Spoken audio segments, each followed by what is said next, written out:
in our morning show here on TTT, celebrating Valentine's Day today and giving you all the cheat codes to love. This morning, college boy Jesse is chatting about the simple solutions to rekindling the flame. Jesse? Good morning, guys. Happy Valentine's again. And I'm here with the lovely guest. Our guest, her name is Rebecca Beckles. And this morning, we're going to have a conversation about intimacy in relationships. Yes, we So, are. Rebecca, please let us know what you do. Thank you very much for having me, first of all. And I feel like I have to apologize for not remembering to wear red. So actually, I feel that it's important for me to educate people, the public, not only couples, about love and intimacy. Yes. Because I feel that so many persons get it wrong. So it's not only about when you think about like sex therapy, like, ooh, hands-on. People have actually asked me if I offer happy ending massages. So it's not about that, okay? It's not about that. It's about keeping the love alive. If you're in a relationship, knowing how to keep it going good when you see things start to fail, how you can boost it back up, etc. So Because love is a beautiful thing. It is. You just mentioned two words, intimacy and love. Is there a differentiation? How would you explain the difference, or if there's any difference between intimacy and love? When people hear intimacy, the first thing they think about is sex. Yes. Yeah, but you have different types of intimacy. So you can be emotionally intimate with somebody. You can feel as though you're in an intellectual, stimulating situation with somebody. Yes. Then there's a physical side, there's a sexual side. And in some of those, it's not really love we're talking about. But typically, when we hear people say two persons were intimate, ooh, immediately we start thinking about one particular thing. But it's not necessarily that. All right, so it is Valentine's, and we understand, you know, people have different phases in their relationships. Right. The honeymoon phase where, you know, you're getting a lot of roses today, you know, and we're doing all these special things in the relationship. So is there a particular time frame, you know, in the honeymoon phase? When does it really end, or does it ever end? Well, we kind of hoping it wouldn't end, but for different couples, that phase is at a different time. Yeah. But typically we say it's from about 6 months to 2 years, two whole years, right? Yeah. But like I said, suppose you just entered a relationship, everything is going good, but before the end of the first year, there's some sort of tragedy, some medical emergency. So those kind of things can kind of damper this love and this amount of time that you would be able to spend together, because those are things that you typically do not cater for that early in the relationship. Yeah. We're thinking about, like you said, a lot of flowers and chocolates, and we're going on dinner, we can't have enough of each other. Yeah. But then circumstances switch up on us, and we are thrown back into reality really quickly. Yeah. And so we kind of feel jolted out of that phase. So it's different for different So when we persons. actually reach that phase of things getting challenging, what would you advise, you know, for couples to kind of keep the spark and keep the relationship alive? Well, first of all, you have to be interested in that, right? Yeah. Because some people, they see things going downhill and they just let it slide.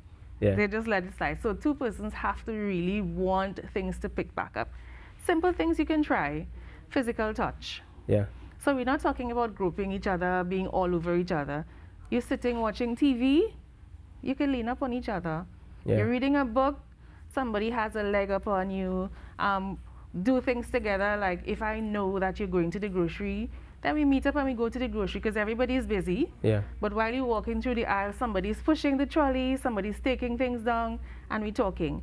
Or we can go for a run around the savannah together. Yeah. You know, so simple things that we could actually incorporate into our daily life, and not having to say, okay, let's plan this, let's do this. No, so simple things you can just do together. So this is things that, well, these are things that you could do together. What about those who basically have long distance relationships, and you know, they make the statement out of sight, out of mind, and sometimes the love is lost? Yes. So how would you advise those, you know, couples to work on their relationship, or keeping the intimacy or the spark even during a long distance relationship? And it's interesting that you asked that, because that has been coming up a lot because of COVID. Of course. Especially in the early stages when people were locked out and they couldn't come in.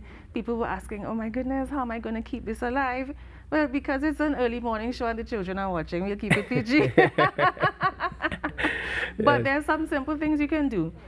Still be involved in each other's life. Like you get up in the morning, you can turn on your video on your phone, and you can watch each other in the morning, getting breakfast, the different activities that you would have normally done together, yes, still include each other in your decisions.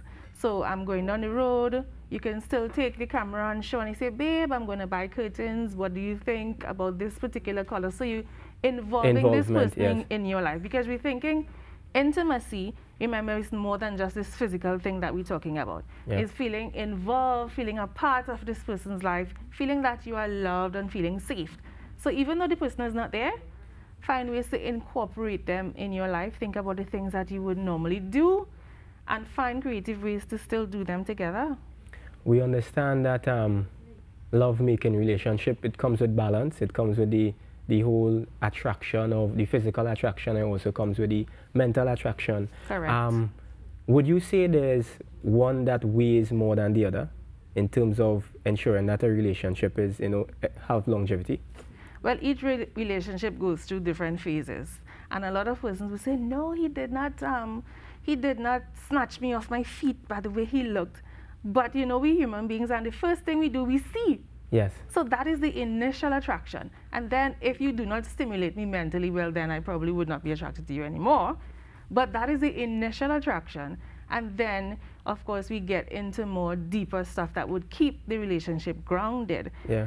So initially, I think the physical attraction is very important. And deeper on, we need something a little more solid to keep things going. Yes. Like if this person makes sense to us, if they are aligned with the goals that we have for our life, if they are ambitious, if they're willing to work on things when things start sliding. So all those things would be more significant as the relationship progresses. Of course, in the honeymoon phase, it's all about the physical, it's all about the attraction, but the honeymoon phase doesn't last forever. I understand that the first thing that we see is the physical attraction. Right. However, with life, things change. People get older and all that type of thing in relationship. Remind me. So before we go, how would you advise, couples to kind of understand those different stages, and how do they deal with it even when, they experience those changes? And I like that you said understand. So it's important that we understand that these things are going to happen. And so I'm not going to look like a size 2 when we met. After I've made my couple children, I probably would go up to a size 12 or more. And it's important that people recognize that these things happen naturally, although it's important that we do make an effort still. Yes. So I wouldn't just say, okay, well, I've made you half dozen children, I could just let go now. It's not about that. It's about still keeping your body together, remembering that that is what attracted the person to you. Yeah. So while not getting back to how you were initially, it's important that we try to keep fit, that we try to keep active, at least let our partner see that, okay, I might not be getting back, but at least I'm still making an effort. The effort is really appreciated. Yes, and I appreciate the key word, which is try. Yeah, the effort is appreciated. So we're here this morning, guys, and we're having a conversation about rekindling the flame and intimacy and love and all those beautiful things on Valentine's. So I hope that, you guys learn a lot this morning. I have learned a lot, and we would like to thank Miss Rebecca Beckles for being here with us me and sharing all this knowledge on intimacy, love, and keeping the flame alive in relationships.